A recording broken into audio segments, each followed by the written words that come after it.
Like you might try this a couple times today. You might be like, I'm going to make that a quad.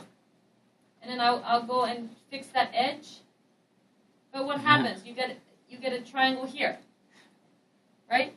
And I think, how do I solve this mathematically? Because it's really math. How would I make this triangle a quad? Could you speak louder? If you delete this center, what do you want to keep them? I don't know. I'm asking you guys. I mean, one way would be to delete the edge in the center, the one that's going across. Which one? Can you stand up here? Yeah.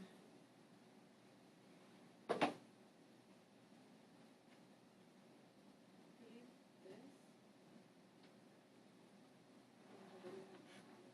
How can I solve this? Patrick. Delete all the pieces. You have to settle. Settle for the triangle. No! Check this out. If I go across like that and end on an edge of the midpoint of the head and delete that, I can have two quads. You see that? I see you. Enter. Delete this edge. Okay, now I have two quads. And it actually starts to look better. Okay, but you gotta have faith and you gotta be patient because it's. I don't like. Okay, I'm using my arrow keys, right? And as I said before, you gotta not be afraid of. See, now I can use these vertices to define that shape. See this? So this is what essentially edge flow is, or whatever. This is what fixing polygons process is like, but it's like back and forth. You're like, kind of like, okay, insert here, sculpt this, does this look right? Right? And the more practice you have, the more you're going to understand the flow of your surface. Okay? So right now, well, let me just go forward a little bit further. Okay, let's check your perspective view, because if you go back to perspective and it looks crazy, then you can like fix it.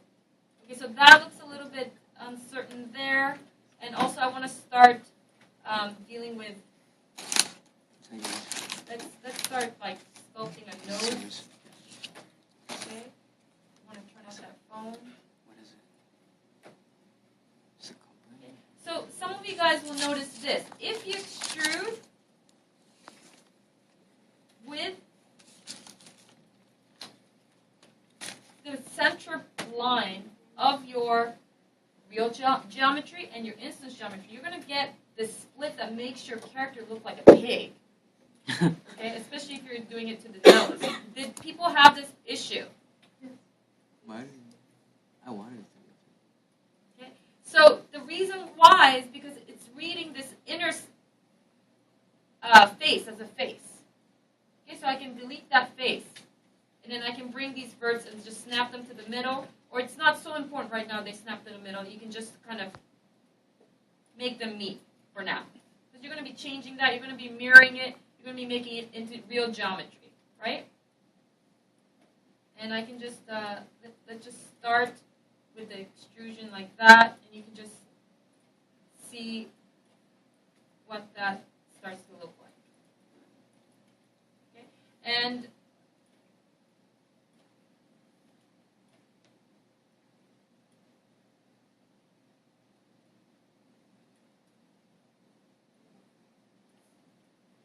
so I'm going to go down here. Let's grab all these vertices. So drawings are really nice because you can follow along. Also, you guys, some of you guys have edges that are like this. They're like really close to another edge. Right? So you have these long vertical or horizontal faces that stretch. Okay? And then you have these like thin little ones. you guys is you want your faces to be kind of equal sizes, right? That's kind of like a healthy flow. Okay? If you have a huge face, that's not going to deform properly because remember, you need vertices to deform. So when you animate the character, it's going to just look like it's got like a weird,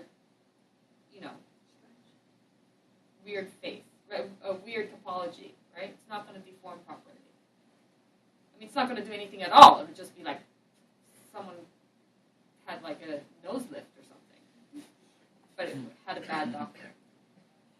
And if it's too close, it's going to be a problem too, right?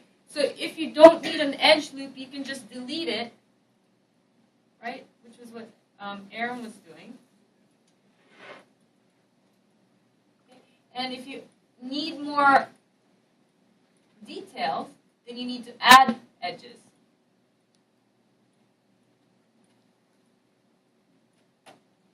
Okay, so let's take a look at how to start a mouth in this format, and then I'll let you guys get started with this.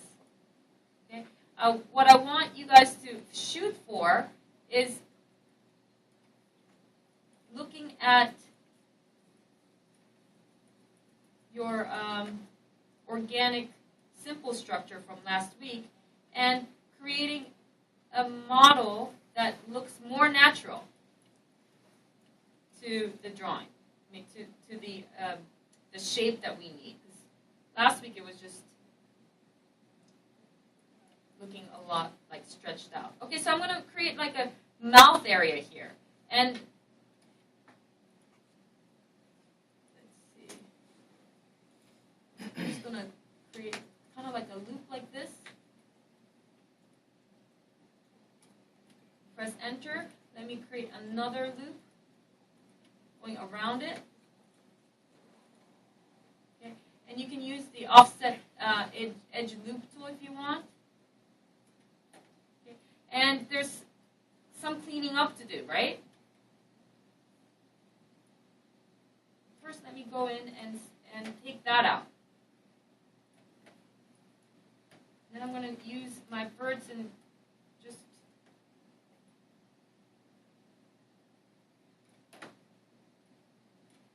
start sculpting this. And let's do that in here.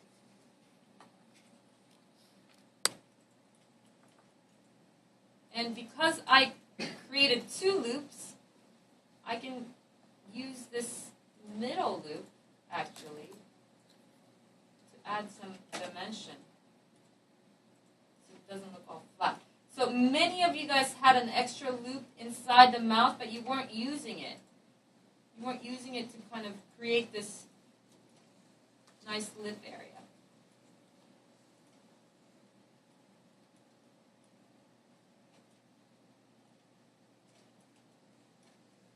Okay, so that's starting to communicate to me mouth.